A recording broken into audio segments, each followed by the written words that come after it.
So it's Monday afternoon at Emerson Global User Exchange. We just came from the press conference and we're sitting down for a moment with Steve Sonnenberg, President of Emerson Process Management. In your presentation this morning, you spent a lot of time talking about human-centered design and how that's really a major element of where Emerson is headed these days. Can you elaborate a little bit on how you're going to use that? If I may, I'd like to even back up a little bit and talk a little bit about why we think it's so important. And it's really customer driven. And what we're seeing right now is that there is almost a perfect storm for our customers. There's more technical complexity in the marketplace. At the same time, our customers have less experienced people at hand. And if you look under the area of more technical complexity, first of all, the plants are getting larger for our customers. I mentioned in my talk this morning that petrochemical facilities are getting 3 and 4 times larger than they were in the past. Also, in fact, nuclear power plants are getting larger and more complex, and the list goes on and on and on. So, an upsizing of facilities. Also, these facilities are getting more complex in that many are getting integrated together. And so these Verbund sites have the output of one plant going and being used the input of another plant. They're all on one site and using common utilities as well. So much more complexity. At the same time, process automation technology is even accelerating. I think we're seeing this technology around the world, but it's Moore's law where technology almost increases exponentially. So being thrown at our customers is increase of complexity.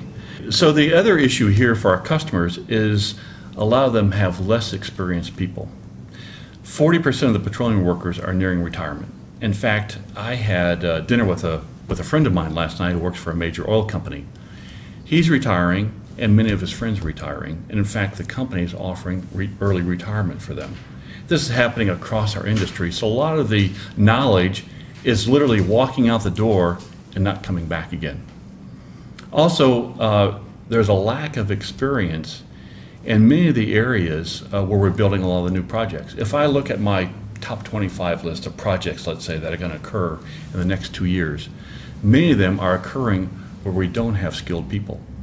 Siberia, in the jungles of Africa, remote places in Indonesia, remote places in Australia, and the list goes on and on and on. So we don't have the experienced workforce in those areas.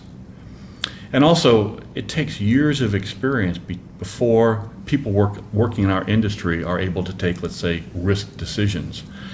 So you combine this more technical complexity along with less experience, and it is a perfect storm for our customers. And so that's why we decided that we really need to focus on this. In fact, it's our customers that came to us and said that they really needed us to help them in this area. So we started thinking differently probably about 5 or 6 years ago and started thinking, how can we change the development of our technology? You know, we're as guilty as many other people. We're kind of geeks in a way, a bunch of engineers, and we always like to come out with the next rev of our technology, or maybe now our new product is 0.0005% accurate. Our customers saying, hey, wait, you make great products, but you have to help us make them easier to use. You have to be able to help us make our jobs easier. So we pioneered human-centered design, and in fact we started an institute for that. As I mentioned, we started working on that about 6 years ago. We actually made this institute an official part of our organization about 2 years ago. And what we've done is we've had immersion courses for our technology people, our marketing people, so they understand some of these concepts. Now, I should say this, that just for clarity, it's not just about making products easier to use. It's also about making products and making our customers' jobs easier. And the difference here is that, we spend a lot of time with our customers analyzing some of the processes they go through, some of the work they have to do. But we just don't go there to see how can we automate this specific task that they're doing. We try to back up and look at the big picture and say, okay, why are you doing this task? Who else in your organization are you working with on that task? And let's understand what processes you use, and perhaps we can, through technology, eliminate some of those tasks. So that's really the crux of human-centered design, is looking at the whole analysis and trying to find out how we can actually help our customers do their job better and easier. So do you have some examples of where you've applied that? Yeah, a couple examples that we have is we introduced what we call I/O on demand, and last year we introduced what we call our Delta V S-Series hardware.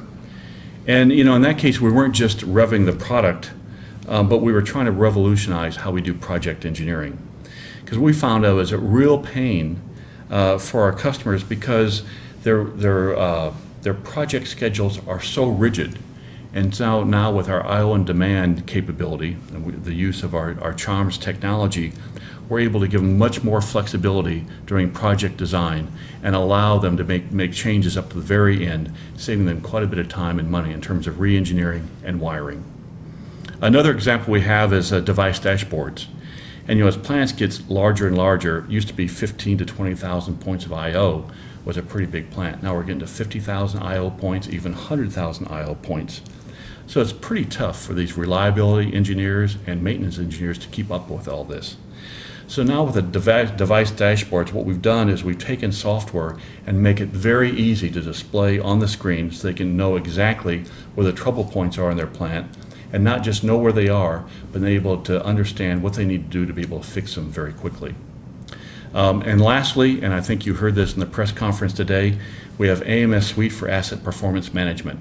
And what that does is it ties in all the wealth of data that we have coming from the field, also ties it to cost information, and be able to present it to senior management to understand where the most critical assets in the plants are, which ones are causing you problems so it doesn't happen time and time again, and really help them to direct and focus their efforts on fixing the key problems in their plants. So these are just some of the examples. As I said, it's really kind of a revolution within our organization, and every division that we have, every product we're working on, we're thinking about how human-centered design can affect and improve our products to make life better for our customers. Thank you, Steve. You're very welcome.